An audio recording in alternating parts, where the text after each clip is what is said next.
TGP, também hoje chamado de ALT, que é a alanina aminotransferase, que está no citosol.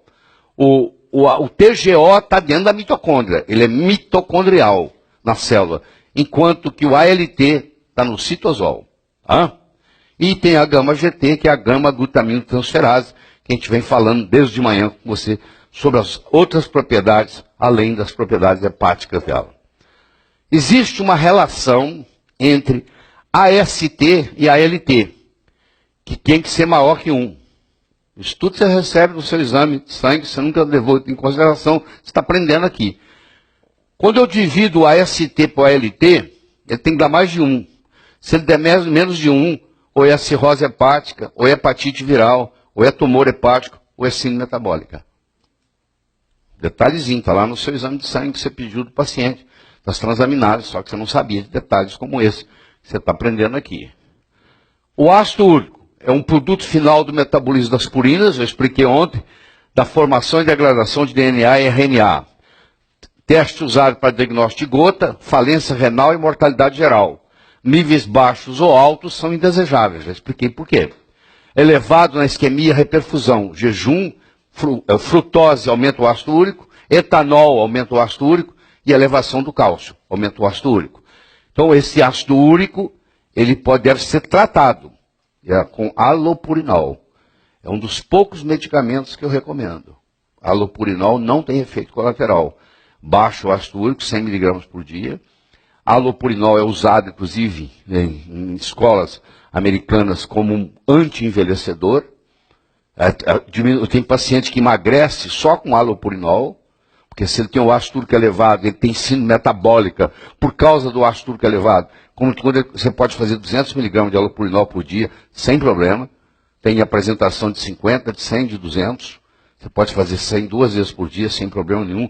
É um potente antioxidante e regulariza o ácido úrico. Então, muita gente, pacientes seus que vão chegar no seu consultório com ácido úrico acima de 5, porque o limite máximo é 4,9, chegar acima de 5, você vai dar para ele alopurinol, ele vai cuidar do que você está tomando remédio para pressão, porque se a hipertensão for por ácido úrico dependente, na hora que baixar o ácido úrico, a pressão alta vai regularizar, e além disso a síndrome metabólica, a resistência insulínica vai diminuir, e a pessoa vai emagrecer, tá? Se for por síndrome metabólica.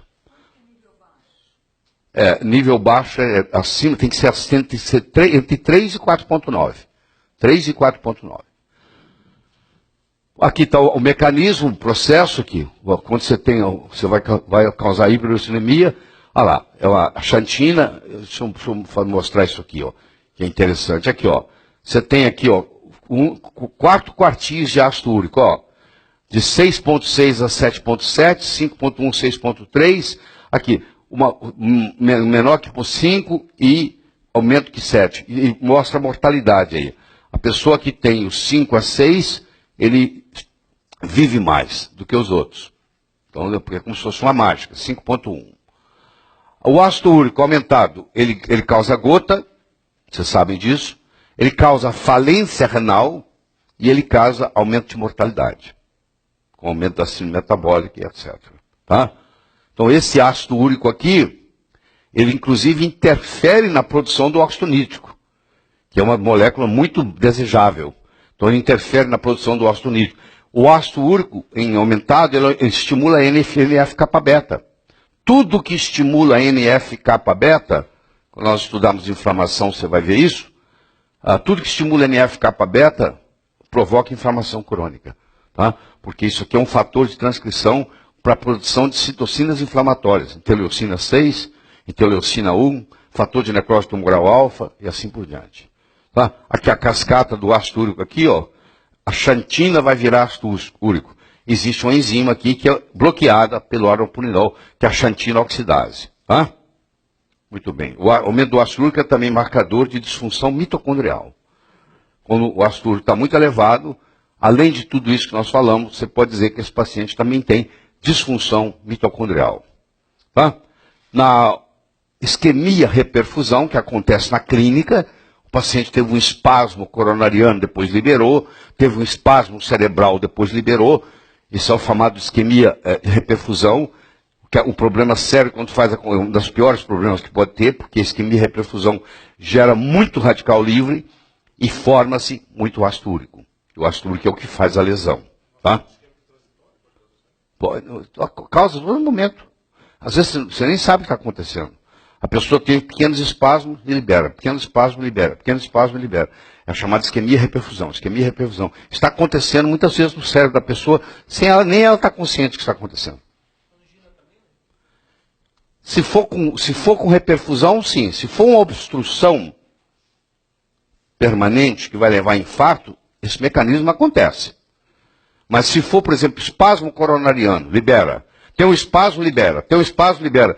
Cada vez vai fazendo isso, vai fazendo isquemia, reperfusão e vai destruindo o miocárdio. Tá? A xantina oxidase, produtora do ácido úrico e do radical superóxido, é ativada pelo íon cálcio. Tem 3 estudos multicentros importantes mostrando. Você vai surpreender muitos de vocês agora.